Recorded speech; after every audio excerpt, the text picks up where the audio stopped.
concept de Nicolas Sirkis. En fait. L'idée, c'était justement de tout mettre à l'intérieur de la tour. Le son, la lumière et la vidéo autour. Donc ça, c'est quelque chose qui lui tenait à cœur. Donc il fallait que ce soit une tour centrale avec rien d'autre. D'emblée, c'était une décision de travailler avec PRG. Au niveau de la recherche et développement, je sais que chez PRG, il y a vraiment, avec PRG Project, un travail qu'on peut faire qui est dans la création pure, la réflexion.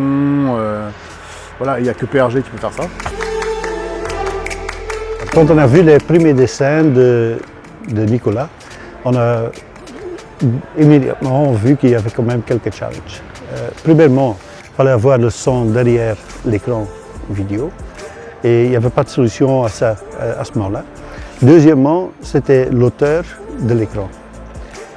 L'auteur de l'écran, en fait, nous a obligés à créer un nouveau produit qui a toutes les caractéristiques du Space Frame incorporé dedans.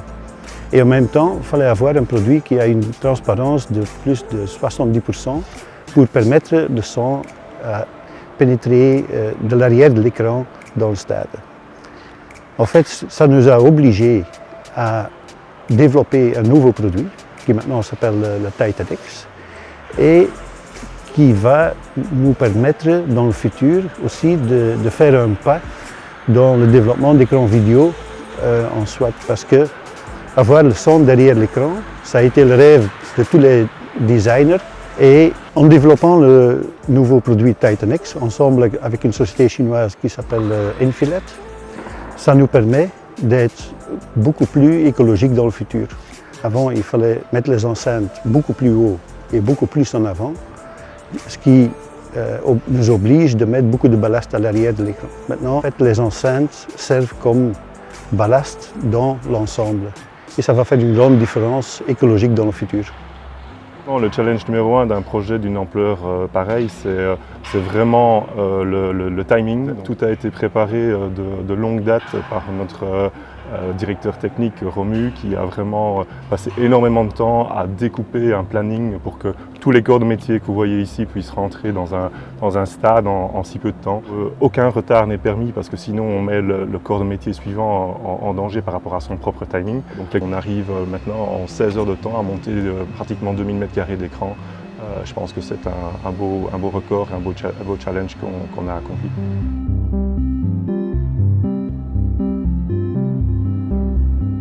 Tout le monde a travaillé dur, mais aussi toutes les équipes d'ingénierie, PRG Project, PRG, toutes les entités de PRG sont venues nous aider pour du rigging, pour de l'automation, pour créer des choses qui soient très facilement montées et démontées. C'est vraiment ça le challenge qu'on a réussi. On a réussi à monter ça en quelques jours, le démonter en une nuit.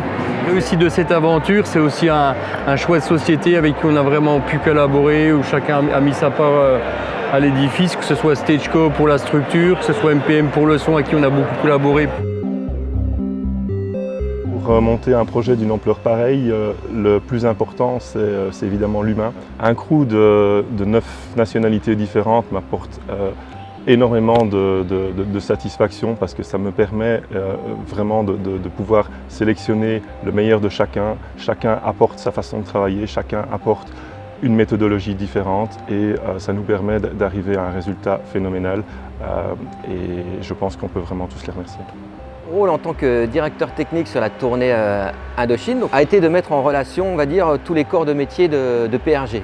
De PRG Project à notre dépôt pour concevoir du matériel, pour faciliter la tournée, des dollies, des frames pour pouvoir monter le matériel lumière beaucoup plus rapidement. Moi, j'ai eu un gros travail à faire avec PRG Project qui, eux, travaillaient avec Stageco pour pouvoir accrocher l'écran. On avait un écran qui faisait quasiment 60 tonnes. Ils ont trouvé la façon de monter l'écran, qui était donc de l'accrocher par colonne de 6 sur moteur asservi et ensuite de le faire monter et de l'accrocher sur un rail IPN pour le faire tourner. Ensuite, on a travaillé aussi avec MPM, parce qu'il fallait leur accrocher tout le son dans la tour. Moi, après, au niveau de la partie lumière, j'ai beaucoup plus travaillé avec notre dépôt belge et Christophe Rosen, qui est donc l'ingénieur en métallurgie chez nous, qui m'a donc fait toutes mes pièces sur mesure. Je lui ai demandé pas mal de petites choses pour faire en sorte que la tournée se monte rapidement. Lui m'a construit des pièces, je lui ai fait des dessins. Il est revenu avec des pièces qui étaient 2 fois mieux que ce que j'avais demandé. Donc avoir des gens comme lui chez PRG, bah, c'est fantastique parce que du coup, on gagne beaucoup de temps. Donc la partie lumière, voilà, c'était Jean-Christophe le designer. Alors lui, il a eu beaucoup de challenges au niveau lumière parce qu'il devait travailler tous ses plans caméra. Il y a eu beaucoup de challenges au niveau de la lumière qui est due essentiellement à la configuration à 360 degrés. L'idée c'était de pouvoir donner des volumes à tout ça et d'utiliser les surfaces du stade, les sièges, les structures du stade un peu différemment de ce que l'on fait d'habitude. L'idée aujourd'hui, c'était de pouvoir éclairer dans toutes les directions, c'est-à-dire vers la tour, mais aussi vers l'extérieur. Ça a été difficile d'intégrer tout ça au niveau poids, parce qu'aujourd'hui, on a une production immense qui tient grosso modo dans un diamètre de 30 mètres et en plein milieu d'une pelouse de stade. Donc en fait, on a tout qui est concentré au même endroit. Et l'idée, en fait, c'était de venir créer de l'interaction visuelle, pas uniquement dans cette zone-là, mais aussi tout autour de la pelouse. Pour ce qui est du choix des projecteurs, on s'est extrêmement orienté vers des projecteurs résistants à l'eau, résistants aux intempéries, puisque du coup on n'est pas sur une scène classique avec un toit classique et tous les projecteurs sous ce toit-là. On a l'essentiel des projecteurs qui sont répartis tout autour du stade, à l'air libre, et donc aux intempéries aussi. Tout au long de ce projet, on a eu Romuald qui nous a aidés sur ce projet, qui a fait en sorte que toutes les problématiques techniques n'en soient pas pour l'artistique. Et aujourd'hui, Romu il a été d'un soutien sans faille du début à la fin, clairement. Pour ce qui est des grands contrôles de PRG, c'est le projecteur clé en fait dans ce spectacle. C'est ce qui permet aussi à ce que les artistes soient retransmis dans les écrans géants de manière précise. Et éclairer les visages à 360 degrés, c'était vraiment un challenge. Donc on a 8 projecteurs Grand Control tout autour du stade, en l'air, qui sont axés de manière très particulière par rapport à la structure. Mais pour moi, ce qui a vraiment rendu ce projet gigantesque possible, ça a été la coopération entre les différentes équipes.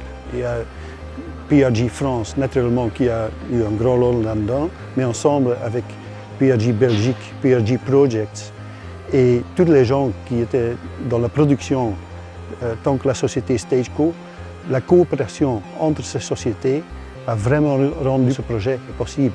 Chez PRG, je voudrais remercier Laurent Boileau déjà, Thierry Cras évidemment, et puis Fred Hobsommer aussi, parce qu'il a été très très bon conseiller et très très utile dans la conception.